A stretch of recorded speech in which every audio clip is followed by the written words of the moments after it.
Bonjour à tous, je me présente, je m'appelle Tristan Hadji. Cette année, je serai votre tuteur référent pour la matière anatomie UE5. Et là, je vais vous présenter du coup un petit cours de méthodologie sur l'UE1, la chimie organique.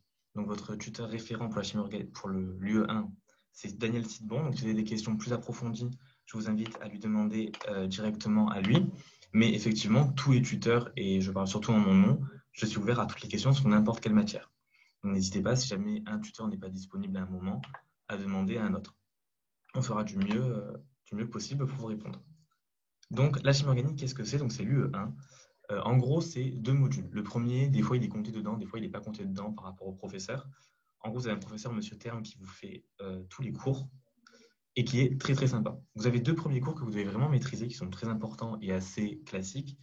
Ça concerne l'atome. Vous avez des questions de liaison électronégativité qui vont permettre de savoir quel atome va attirer plus ou moins les électrons et quel atome va attirer plus ou moins les liaisons, du coup. Et vous avez un autre cours sur les effets inductifs, résonance mésomérie.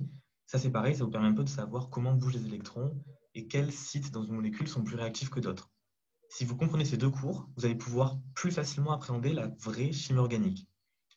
Petit point en stéréochimie, là, c'est très très important. Je vous conseille vivement de beaucoup bosser ce cours parce que les QCM ont tendance à poser problème aux élèves. Donc voilà, si vous avez des questions sur la stéréochimie, n'hésitez pas à venir m'en parler, parce que j'en ai eu déjà pas mal, donc je sais quand même assez y répondre. Donc voilà, n'hésitez pas. Ensuite, vous avez 7 heures à proprement parler du coup de chimie organique. Qu'est-ce que c'est la chimie organique? Alors déjà, pas de panique si vous n'avez pas fait avant, donc si vous n'avez pas fait de première terminale S notamment, vous ne partez pas avec un retard de 10 ans, loin de là. Tous les élèves, en première année, la chimie organique, on est à peu près au même pied d'égalité. Certains en ont fait plus que d'autres, mais dans l'ensemble, on est tous au même point. Donc vous n'aurez pas de retard par rapport à d'autres. Et vous allez l'apprendre comme tout le monde. Qu'est-ce que c'est? Le but, c'est en deux parties. Vous allez avoir environ, je vais très très simplifier, vous allez avoir environ 100 réactions, si ce n'est un peu moins peut-être. 100 réactions que vous allez devoir apprendre par cœur. Qu'est-ce que c'est? Des réactions. J'ai mis A plus B égale C plus D. Effectivement, vous avez deux réactifs qu'on va mélanger ensemble et qui vont donner un produit, deux produits, trois produits, etc. Et le tout avec des catalyseurs qui vont accélérer la réaction, avec des règles particulières. Il faudra apprendre que ce produit sera peut-être plus réactif que celui-ci, que celui-là sera peut-être plus acide ou basique que celui-ci, etc. Donc il va falloir apprendre par cœur ces réactions pour pouvoir ensuite, dans les QCM, deviner directement qu'est-ce qui quoi donne quoi. Mais vous allez devoir aussi comprendre le plus possible. Certains n'y arrivent pas du tout, certains y arrivent extrêmement bien. Et le fait de comprendre, ça va vous apporter un grand gain de temps sur ces réactions. Si vous comprenez les mécanismes, vous n'aurez presque même plus besoin d'apprendre les réactions, sauf quelques-unes qui sont des cas particuliers, un peu plus spéciales. Donc si vous apprenez par cœur et que vous comprenez en plus, la chimie organique, ce sera très facile. Ce qui est important, c'est d'essayer de faire des liens entre les réactions, car beaucoup reposent sur les mêmes mécanismes. C'est-à-dire, vous allez avoir en fait à chaque cours des classes. C'est-à-dire que le premier cours, ce sera chimie organique des alcanes. Le troisième cours, ce sera chimie organique des composés alcool, etc., etc. Et dans chaque classe, vous allez avoir des réactions qui vont se répéter. C'est-à-dire que dans la classe des alcools, vous aurez des réactions d'hydratation. Qu'est-ce que c'est? C'est qu'on ajoute de l'H2O. Donc dans n'importe quelle classe que vous aurez, la réaction d'hydratation sera la même. Vous aurez toujours un ajout d'H2O. Si vous comprenez l'hydratation pour un composé, vous comprendrez l'hydratation pour d'autres composés. Et en faisant des liens entre les réactions qui se ressemblent ou alors les réactions qui sont les mêmes, mais où la classe et la famille changent, c'est là que vous allez pouvoir beaucoup plus facilement répondre au QCM et comprendre les mécanismes. Qu'est-ce que c'est au final? Donc peut-être que les modalités d'examen vont changer, mais en tout cas, je pense que ça restera globalement la même chose. La chimie organique, c'est environ 10 QCM sur 40, ce qui faisait un quart de la note. À mon avis, pour l'UE1, vous resterez dans cette même tranche-là, vous aurez pratiquement un quart de la note qui sera axée sur ces deux cours d'atomes et sur la chimie organique. Enfin, même pas, carrément un quart de la note sur vraiment que la chimie organique. Donc, le plus important, c'est que vous arriverez beaucoup plus à comprendre et à travailler vite la chimie organique si vous comprenez. Au début, vous allez devoir forcément apprendre par cœur. C'est sûr, c'est la base. Le prof n'explique pas assez les réactions, et il y en a beaucoup. Et on n'a pas assez de contenu, on n'a pas assez de matériel, de bagage pour réussir à comprendre toutes les réactions. Donc, le par cœur, ça va être vraiment énormément de votre pourcentage de travail. Mais il y a beaucoup de réactions que vous allez pouvoir comprendre. Et justement, avec les liens, vous allez pouvoir saisir qu'est-ce qui est pareil dans cette réaction que cette réaction. Si vous comprenez rapidement, je vous assure que ce sera beaucoup, beaucoup plus facile et beaucoup plus rapide à assimiler cette chimie organique. Donc, n'apprenez pas juste en mode, hop, allez, j'apprends ça, c'est bon, je la connais par cœur, ça suffit. Non, parce que des fois, les réactions vont être les mêmes, mais les réactifs vont changer. Très, très peu, mais ils vont changer. Si vous ne comprenez pas et que vous apprenez bêtement, vous allez vous retrouver en fait, complètement perdu et déboussolé devant des QCM qui seront un petit peu différents. Et enfin, qu'est-ce que c'est surtout? C'est une matière, enfin une partie de la matière qui demande un travail régulier. La chimie organique, vous la faites au tout début, mais vous devez l'entretenir tout le long parce que c'est un travail assez dense finalement et qui demande beaucoup, beaucoup d'apprentissage. Si vous ne le faites pas régulièrement, vous allez tout oublier et vous allez passer à côté de beaucoup de points. Donc on va y revenir, mais vous devez vraiment la travailler sur le long terme. Dois-je aller en cours? Donc petit point que j'ai voulu mettre en relief. Je conseille d'aller en cours, mais de façon stratégique. Le professeur Terme, du coup, est super sympa. Et en fait, le fait d'aller à ces cours, ça vous donne quand même le sourire. C'est vrai que y a des cours qui sont très longs, très fastidieux. Euh, Aller en cours, c'est pas forcément un gain de temps. Des fois, on s'ennuie, on s'endort. Alors que lui, il vous donne le sourire, il est sympa. Il dit quand même, il donne des indications sur ce qui peut tomber, sur ce qui peut pas tomber. Euh, il est vraiment sympa. Et je trouve que 2 heures avec lui, c'est quand même productif. C'est plus facile à suivre les cours en amphi avec le professeur Terme que tout seul face à son cours Medibox qui fait 20 pages. Donc ça, c'est sûr, parce qu'il va vous montrer davantage donc, les mécanismes de réaction. Il va vous parler un peu plus de qu'est-ce que c'est que ça, qu'est-ce que c'est que si. Et si vous le regardez tout seul face à votre cours, peut-être que vous n'aurez pas les références. Et que vous allez vous dire, ah, j'aurais dû aller en cours parce que peut-être que ça, il a expliqué. Qu'est-ce qu'il faut faire? Ce que je conseille le plus, et on y reviendra après, c'est que quand vous allez en cours de chimie organique, vous devez vous efforcer de faire en même temps que le professeur vos fiches de chimie organique. Les fiches de chimie organique, c'est le B à bas, c'est la base, c'est le must qu'il faut faire pour cette matière. Donc effectivement, si vous allez en cours, que vous écoutez, que vous essayez de comprendre, mais qu'en plus, en même temps que le professeur, vous écrivez sur vos fiches les réactions en même temps qu'il les décrit, vous allez pouvoir les comprendre, les apprendre en même temps, les ficher de façon super propre et du coup les réviser super rapidement. Alors que si vous passez 2 heures à ne rien faire et juste à écouter, au final, vous allez perdre du temps parce que vous aurez fait vos fiches plus tard. Et voilà, ça va être une perte d'efficacité finalement. Donc je conseille, si vous y arrivez, à suivre le prof. Donc vous n'aurez peut-être pas le temps de faire toutes les réactions en même temps que lui, ça c'est sûr. Mais déjà de faire une petite partie, ça va vous faire gagner du temps. Et enfin, je peux cibler sur ce sur quoi le prof insiste. Ça, voilà, le prof, forcément, il va vous dire ça, c'est très important et ça, c'est moins important. Et ça, c'est pour tous les cours. De manière générale, je conseille quand même d'aller à tous les cours. Mais vous verrez au fil de l'année que vous ferez vos propres opinions en fonction des professeurs et des matières. Et il y a des cours où peut-être ce sera une perte de temps pour vous. Donc voilà, ne pas rester passif quand vous allez au cours de chimie organique et essayer d'être le plus actif en faisant vos fiches. Donc qu'est-ce que c'est les fiches de chimie organique? Peut-être que je ne m'abuse un peu, mais pour moi, c'est vraiment 70-80% des élèves qui le font. Ce sont des fiches qui vont permettre de synthétiser, de regrouper sur des petits formats ce qu'il y a sur des gros formats et d'aérer votre cours. Les cours de chimie organique, du coup, vraiment, c'est 3 pages d'introduction sur la classe, la famille, quelles sont les particularités. Et ensuite, c'est que des réactions qui s'enchaînent. Mais sur un cours de 20 pages, avoir 20 réactions qui s'enchaînent en noir et blanc, sans couleur, pas espacées, pas aérées, c'est très dur à apprendre. Alors que sur des fiches super synthétiques, avec des couleurs, ce que vous voulez comme décoration, ça va vous donner plus envie et ça va être beaucoup plus simple pour l'apprentissage. Donc, je conseille vivement de le faire. Moi, je ne suis pas du tout un adepte des fiches depuis le collège-lycée. Et pourtant, là, je me suis dit, OK, c'est primordial. Et la plupart des gens qui ont fait des fiches ont beaucoup mieux réussi que les gens qui ont révisé sur leur cours papier. Donc, même si vous n'êtes pas très artistique, que vous écrivez un peu mal, que vous n'êtes pas très propre dans l'organisation, tout ça, c'est mon cas, parce que vous verrez que mes fiches ne sont pas très belles, je vous conseille quand même de faire un effort et d'essayer de faire ces fiches. Donc pourquoi? Ça vous fait un gain de temps parce que voilà, donc c'est plus lisible, c'est plus facile à apprendre, donc vous gagnez du temps sur votre apprentissage et vous gagnez en efficacité. Effectivement, si vous avez un petit classeur, donc ce que je conseille, c'est d'avoir des fiches Bristol et un petit classeur pour ranger toutes ces fiches de chimie organique. Vous allez pouvoir emmener ce classeur partout pour le réviser et vous allez pouvoir, on va voir la méthode en fait, et vous allez pouvoir vous entraîner grâce à ces fiches, travailler de manière efficace. Contrairement à des cours où tout s'enchaîne, vous n'avez pas votre esprit n'est pas aéré, vous ne pouvez pas bien assimiler les choses dans leur groupe de choses en fait. Alors que sur les fiches, vous allez pouvoir plus trier les informations et photographiquement, ça va beaucoup plus rapidement apparaître dans votre tête. Alors, avant de commencer à parler des fiches de chimie organique, on va parler de la nomenclature. C'est quelque chose de super important que pas mal négligent. Effectivement, c'est pas 80% de la chimie organique, mais ça vous coûte des points.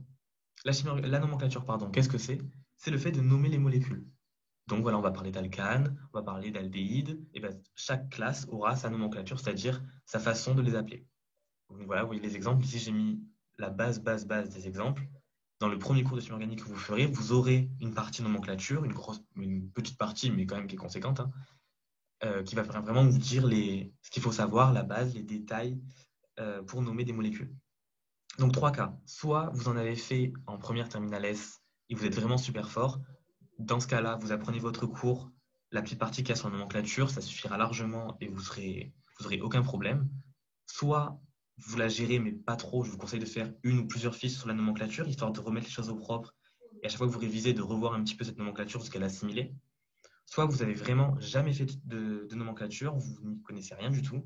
Je vous conseille du coup, à partir du premier cours, de faire quelques fiches sur la nomenclature, histoire de mettre ça au propre encore une fois, et surtout de vous entraîner, dès que vous voyez des QCM avec la nomenclature, de vous entraîner bien dessus, de vraiment mettre le point dessus, et aussi, très important, de vous entraîner sur Internet. Sur YouTube, vous avez une chaîne, je ne sais plus comment elle s'appelle, qui vous détaille comment nommer les alcanes, les alcènes, les alcools, les aldéhydes. C'est super simple, ça dure 10 minutes max, et c'est vraiment tout ce qu'il faut savoir, quoi.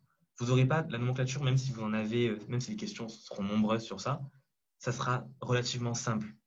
Mais si vous n'avez jamais fait ça, ça sera compliqué. Donc voilà, c'est vraiment un truc à faire avant de démarrer, parce qu'en fait, ce qui va se passer, c'est que quand vous aurez des réactions, vous aurez ça plus ça donne ça. Sauf que le ça que vous avez trouvé, vous n'aurez pas son image. Et on vous donnera dans les items, le produit obtenu est un 2-méthylbutane. Le produit obtenu est un pentane de on. Le produit, etc., etc. Si vous ne savez pas ce que c'est un 2-méthylbutane, un pentane de on, etc., vous aurez beau dessiner votre molécule et la trouver. Si vous ne connaissez pas son nom, vous n'aurez pas les points parce que vous ne saurez pas quoi cocher. Donc c'est pour ça que la nomenclature, c'est très, très, très important. Ensuite, construction des fiches, du coup. Alors, les fiches, encore une fois, vous n'êtes pas obligé de les faire, hein. Vraiment, ça, c'est la méthode qui concerne pratiquement tous les élèves, mais vous pouvez très bien trouver une autre alternative. Mais je pense quand même que dans la majorité des cas, ça va vous aider. Vous pouvez les faire du coup sur des fiches Bristol, mais aussi sur des grandes feuilles, des feuilles blanches, ce que vous voulez. Mais essayez de trouver une alternative qui soit vous faites des fiches, soit quelque chose qui s'en rapproche. Franchement, c'est primordial. Donc à chaque cours, vous aurez une classe ou une famille avec ses généralités propriétés. Ça sera votre première fiche à chaque cours. La première fiche que vous aurez, donc là par exemple, je vous montre le cas des alcènes. À gauche, vous avez le cours. Donc j'ai pris un petit screen du cours, hein. Mais on vous parle de la stéréoisomérie, de la réactivité, des principales réactions qu'on y trouve, des stabilités, etc. Tout ça, là, en noir et blanc, de façon très longue, ça dure sur 3 pages, je crois. C'est assez long et c'est un peu c'est brouillon. Alors que quand vous le résumez sur une petite fiche comme ça en une fois, c'est beaucoup, beaucoup plus photographiable, on va dire, pour votre mémoire. À savoir que la mémoire photographique, certains disent ne pas l'avoir. Je n'y crois pas. La mémoire, ça se travaille. Donc vous pouvez très bien travailler votre mémoire visuelle, que votre mémoire auditive, tout se travaille. Donc même si vous ne l'avez pas encore, vous pouvez la développer et les fiches, ça permet de développer cette mémoire et elle est très très très utile. Donc à chaque cours, classe que vous allez travailler, vous devez d'abord faire une fiche de présentation. Sur cette fiche de présentation, donc hop, j'en mets une deuxième, qu'est-ce que vous devez mettre? Là on parle des aldéhydes et cétones, donc moi désolé si elles ne sont pas très belles. Vous devez mettre la tête de la fonction, à quoi elle ressemble. Donc groupement carbonyle, C double liaison O, aldéhyde c'est un C double liaison OH, etc. Donc vous devez mettre à quoi ressemble déjà votre formule pour reconnaître déjà les différentes familles. Vous devez mettre l'ordre de réactivité et l'ordre d'acidité-basicité. Ce sont des questions qui tombent très souvent, c'est-à-dire qu'on va vous mettre en item le produit obtenu est plus réactif que celui-ci. Vous devez savoir si c'est vrai ou faux. Le produit obtenu est plus acide qu'un alcool primaire, etc., etc. Toutes ces questions de réactivité, d'acidité, ça concerne aussi la stéréoisomérie, c'est-à-dire qu'un composé Z sera plus stable qu'un composé E, etc. Peut-être que je dis des bêtises, hein, par contre, dans ce que je dis. Donc là, toutes ces notions de qu'est-ce qui est plus que quoi, vous devez le faire apparaître sur ces généralités. Ça tombe très très souvent d'ailleurs pour les alcools. Donc je vous conseille d'axer sur les alcools surtout. Vous devez mettre ensuite les types de réactions que la famille est capable de faire. Donc ici, vous voyez, hop, là j'ai parlé de la réactivité, donc ça s'écrit tel quel dans le cours. Qu'est-ce qui se passe? Lui électropositif, donc il va avoir tendance à s'en aller de la molécule, les électrons bougent de cette manière-là, voilà, quand vous comprenez un peu le mécanisme, ça aide. Et ensuite, on vous dit les différentes euh, réactions qu'on peut faire. Donc des additions nucléophiles, la mobilité des hydrogènes qui sont électropositifs, des oxydations, des réductions, etc. Si vous commencez déjà à mettre toutes ces généralités, avant même de commencer votre QCM sur une réaction, vous saurez déjà vers quoi vous orienter. Vous saurez que si vous avez un aldéhyde, hop, ça sera peut-être une oxydation, une réduction de la réaction. Voilà, donc toutes les généralités sont à mettre. Et enfin, vous avez les particularités. Des fois, certaines classes ont des particularités, notamment les amines. On parle d'ammonium quaternaire. Voilà, des petites subtilités qui sont propres à la famille que vous devez faire apparaître sur la fiche de généralité. Construction des fiches, les réactions. Alors, les réactions, donc c'est ce qui est, je vous ai dit, il y en a pratiquement 80, 100, je ne sais plus vraiment, ça dépend si on décortique ou pas. Chaque fiche, donc une fiche c'est un recto, un verso, vous avez une seule réaction, ou alors un seul type de réaction. Ça, je le répète, parce que certains font des fiches avec 46 réactions sur une même fiche. Au final, ce n'est pas du tout un gain de temps, ce n'est pas du tout un gain d'efficacité, vu que vous allez reproduire votre cours, mais sur des fiches, et ça sera tout aussi brouillon.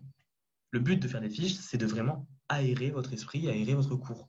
Donc une fiche est égale une seule réaction ou un seul type de réaction. Je vais vous détailler ce que c'est un seul type de réaction. Et enfin, super important, vous avez besoin d'un code couleur. C'est grâce à ce code couleur que vous allez beaucoup mieux apprendre et beaucoup mieux cibler les différents éléments, réactifs, catalyseurs, etc. Et là, pareil, encore une fois, votre mémoire photographique va davantage marcher. Les réactions, donc désolé pour la qualité, ça ce sont des exemples de mes fiches. Comment ça se passe? Vous avez un recto, un verso. Donc là, on va parler d'abord du recto. Donc, de manière globale, qu'est-ce que c'est la chimie organique? C'est en haut, vous voyez un réactif, hop, avec un autre réactif, donc de l'eau, qui va donner, en présence de catalyseur, par des points d'interrogation, un produit. Et le produit, je le mets sur le verso. Et sur le verso, je vais écrire tout le reste. Donc ça, on va détailler après, mais la réaction, les catalyseurs, du coup, je les fais apparaître, le produit, les règles qui s'appliquent sur la stabilité et les mécanismes s'ils sont détaillés. Deuxième exemple, donc là, vous avez une seule réaction qui est détaillée, une fiche, une réaction. Ici, c'est pareil, vous avez une seule réaction qui est détaillée, ça s'appelle l'oxydation forte, sauf que vous avez trois exemples différents, parce que vous avez un alcool primaire, un alcool secondaire, un alcool tertiaire. Donc la réaction est la même, mais selon le réactif, ça diffère un peu. Dans ces cas-là, vous pouvez regrouper les trois sur une même fiche. Après, à vous de vous arranger comme vous voulez, hein. Vous pouvez très bien tout séparer, mais après, ça fait quand même pas mal de fiches. Donc voilà, toujours sur le recto, on met les réactifs, le verso, les produits. Je me répète, mais histoire de bien vous faire comprendre, sur le recto, qu'est-ce que je mets du coup au total? Uniquement les réactifs, avec leur nom particulier s'ils en ont. Donc là, à gauche, vous avez un premier réactif qui va donner un premier produit, un deuxième produit. Ici, vous avez trois réactions, donc avec des alcools, et vous avez des réactifs qui sont un peu particuliers. Du coup, dans ces cas-là, moi, je mettais les noms, parce que c'est vrai que j'avais peur d'inventer des noms un peu bizarres, donc je préférais les mettre pour être sûr de bien les connaître et de ne pas me tromper dans leur appellation. Donc quand vous avez des trucs un peu particuliers qui sont nommés, vous les mettez. Mais la plupart des réactifs ne seront pas nommés, hein. Vous aurez juste des réactifs comme ça, on ne vous dira pas de nommer chaque réactif. Et ensuite, vous mettez sur ce recto des points d'interrogation quand il y a présence de catalyseurs. Les catalyseurs, c'est, vous savez, ce qui accélère une réaction sans être altéré à la fin de celle-ci. Ça, c'est la définition. En gros, quand vous avez des catalyseurs, vous mettez un point d'interrogation. Et le but, ce sera après, quand vous faites vos révisions, de regarder juste le recto et d'essayer de deviner quels sont les catalyseurs et quels sont les produits. C'est le but des fiches, c'est de travailler de manière méthodique. Donc voilà, sur le recto, on met que les réactifs, que les points d'interrogation. Pour les catalyseurs, s'il y en a, des fois il n'y en a pas. Sur le verso, je mets tout le reste. Je mets du coup le nom de la réaction, c'est super important pour faire les liens, etc. Plus on les met quand ce sont des noms propres, vous aurez des réactions particulières avec des noms propres, Wolfskischer, dégradation de Hofmann, et bien d'autres. Vous mettez sur le verso, du coup, vous révélez en fait vos points d'interrogation en mettant les catalyseurs. Vous mettez forcément les résultats produits de la réaction. Vous mettez le mécanisme quand il est détaillé. C'est assez rare qu'il soit détaillé ce mécanisme, mais parfois, il y a des mécanismes qui sont particuliers où on passe par un certain ion, un certain composé qui est important, et du coup, dans les QCM, ça peut tomber. Mais vraiment, c'est anecdotique. Les indications de la réactivité ou régiosélectivité, donc c'est-à-dire, en gros, dans une certaine réaction, vous aurez préférentiellement des composés qui seront Z, des composés qui seront primaires, des composés qui seront secondaires, etc. Et tout ça, ça va vous déterminer en fait à quel point votre réaction va donner des produits qui sont plus ou moins réactifs. Et la régiosélectivité, ça va vous... En fait, la régiosélectivité, qu'est-ce que c'est? C'est quand vous avez une molécule, vous avez un côté qui est plus réactif que l'autre, et qui va plus ou moins attirer les, comment dire, les électrons. Et en fait, ce qui fait que selon la régiosélectivité de votre composé, vous allez plus ou moins former un tel composé ou un tel composé. Ça dépend vraiment de la molécule. Plus elle est grosse, plus il y a des endroits qui sont plus réactifs que d'autres. Voilà, j'étais un peu brouillon là, mais j'espère que vous avez compris. Donc ça, tout ce qui est réactivité, régiosélectivité, c'est super important de le faire apparaître. Et pareil, les particularités, s'il y en a sur la réaction, mettre ce qui est propre à la réaction. Des fois, il y a des trucs qui apparaissent très rapidement dans le cours, mais qui sont super importants. Des réactions qui sont uniques et qu'il faut faire apparaître, avec des réactifs particuliers. Donc sur le verso, à quoi ça ressemble un verso? Ici, par exemple, vous avez une réaction d'estérification. Qu'est-ce que je mets? Hop. Donc là, ce n'est pas vraiment des catalyseurs, c'était juste les noms. Donc vous avez d'un côté estérification, de l'autre hydrolyse. Vous mettez votre produit final, donc tout ce qui est obtenu.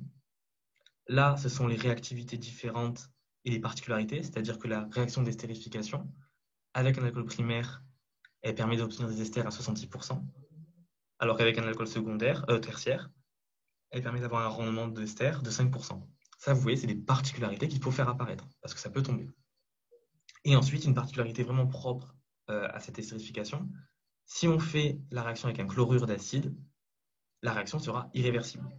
Et on n'aura pas du coup cette hydrolyse. Donc vous voyez, donc tout ça là, hop, ça permet d'être beaucoup plus propre et visuellement plus attractif que sur un cours noir et blanc. Et le code couleur est important. Donc moi, j'avais pas vraiment de vrai code couleur, mais j'avais quand même pas mal de couleurs qui faisaient que j'arrivais beaucoup mieux à retenir. Par exemple, mes catalyseurs étaient toujours en vert, ça c'est un truc qui changeait jamais.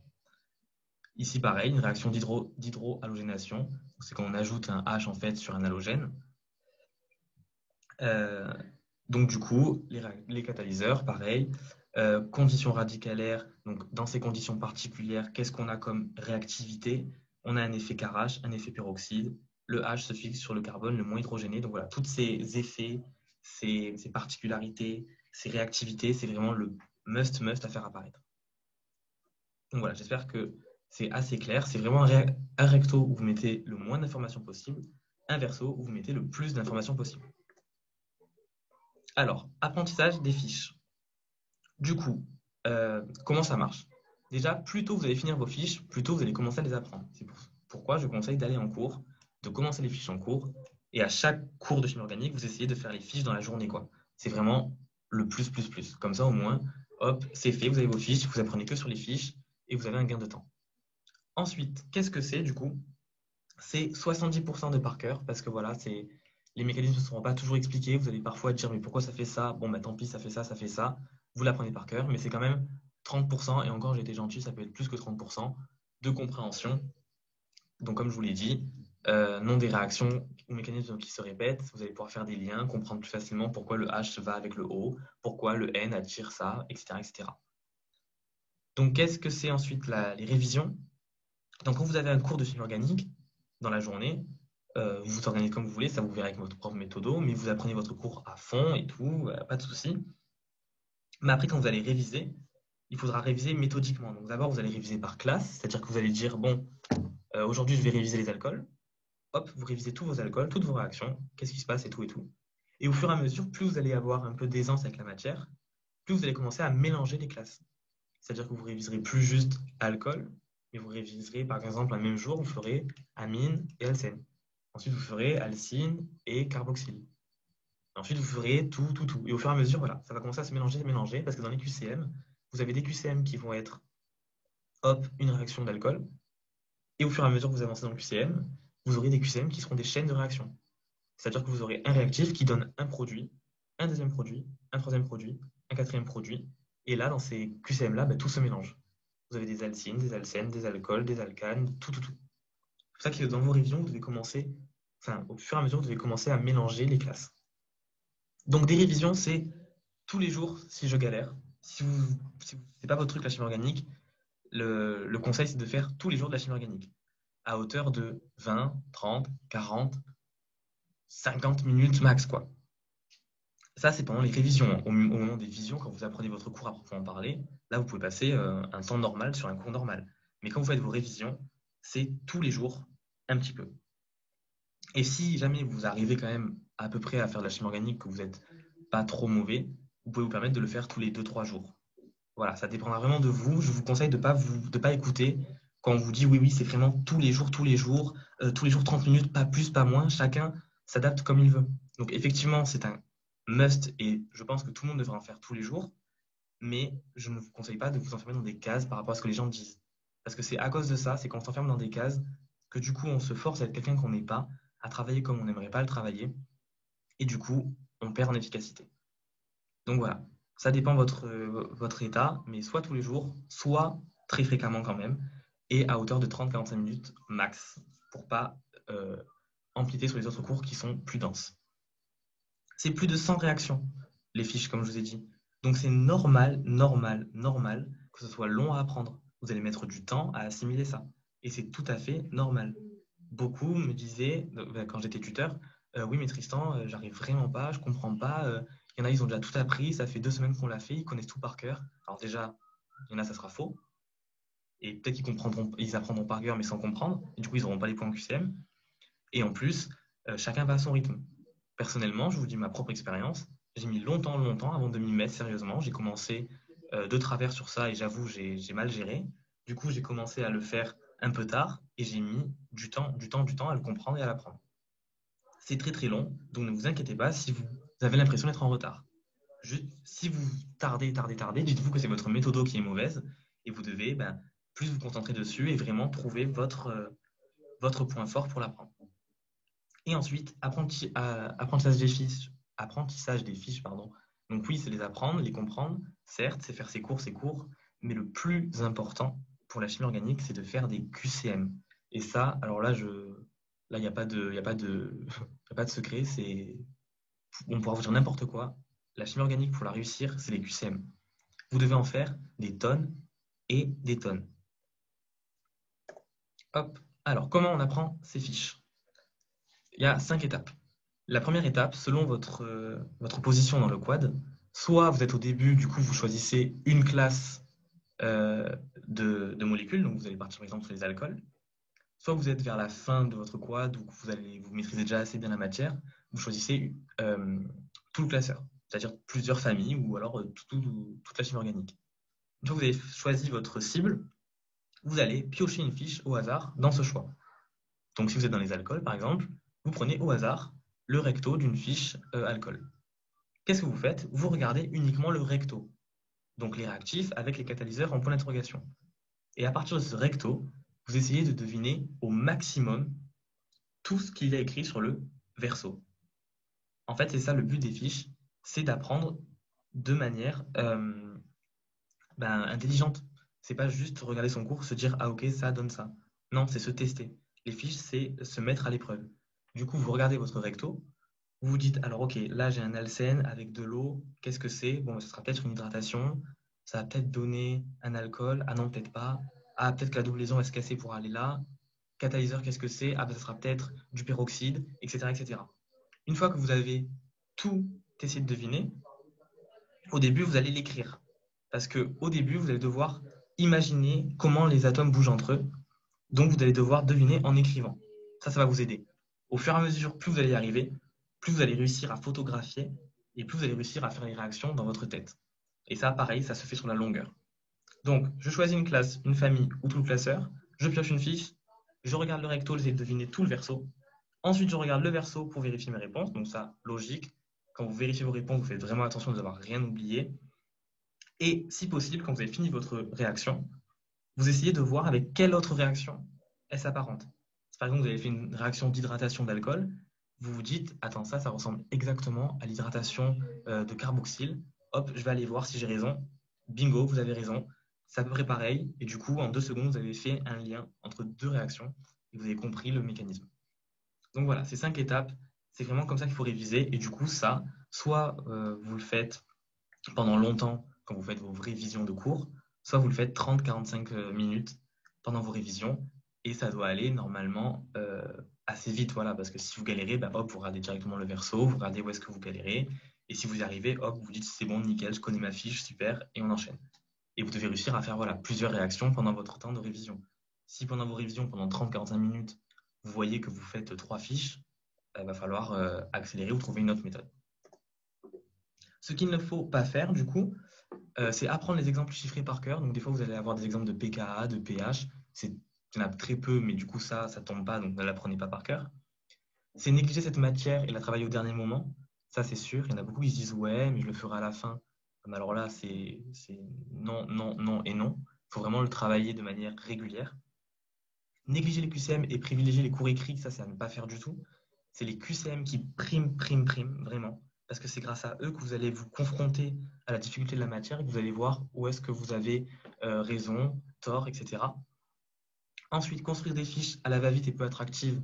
Donc ça dépend ça dépend à quel point vous arrivez à écrire vos fiches.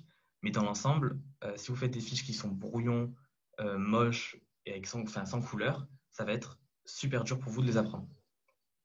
Passer trop de temps sur la chimie organique au détriment des autres cours, ça aussi, c'est ce qu'il ne faut pas faire. Effectivement, la chimie organique, c'est important, ça va être travaillé régulièrement, mais si vous passez trop de temps dessus, vous allez mettre de côté les gros cours qui demandent des visions plus lourdes, plus appuyées, et ça va être néfaste pour vous. Donc, vous devez vraiment faire la balance sur votre temps de travail. Ensuite, vous ne devez pas reposer uniquement sur le par cœur, donc ça, je l'ai dit plein de fois, mais voilà, essayez de comprendre, si vous comprenez, ça va vraiment faire la différence.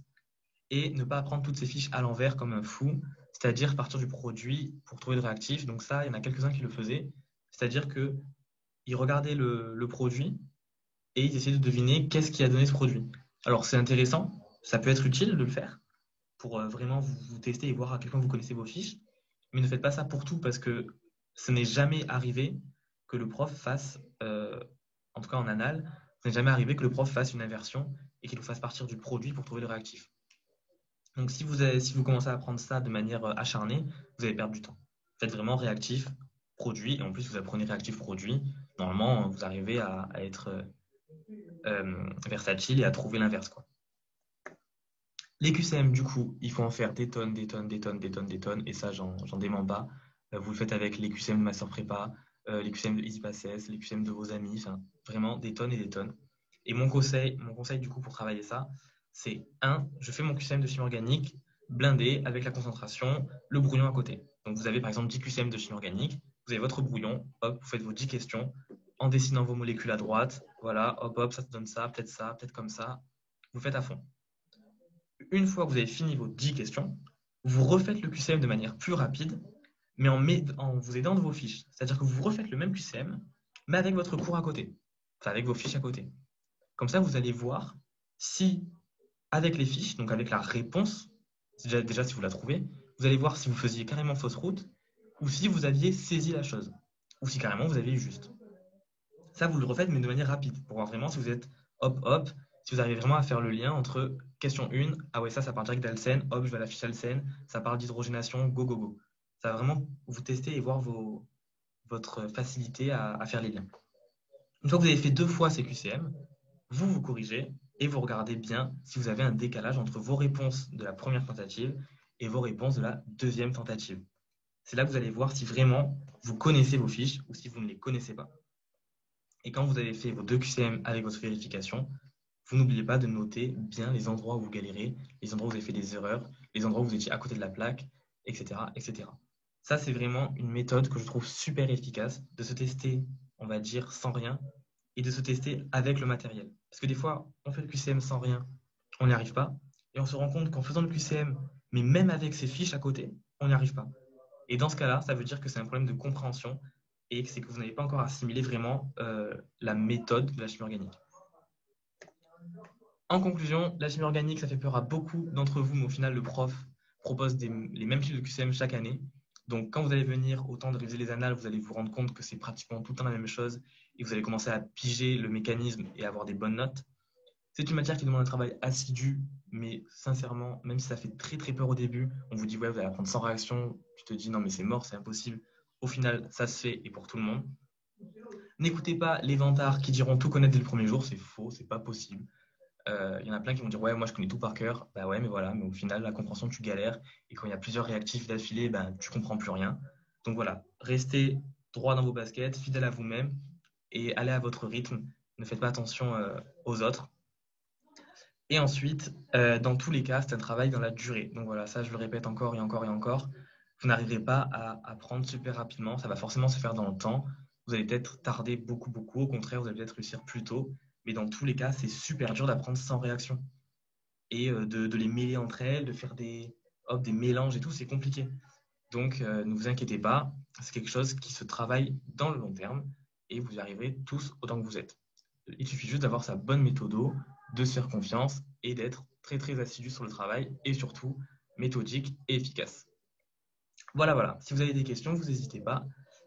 Je suis là pour vous répondre et même si vous avez des questions plus poussées voilà, sur certaines réactions, le mécanisme, etc. Donc demandez à vos tuteurs, on sera là pour vous aider. Voilà, bon courage.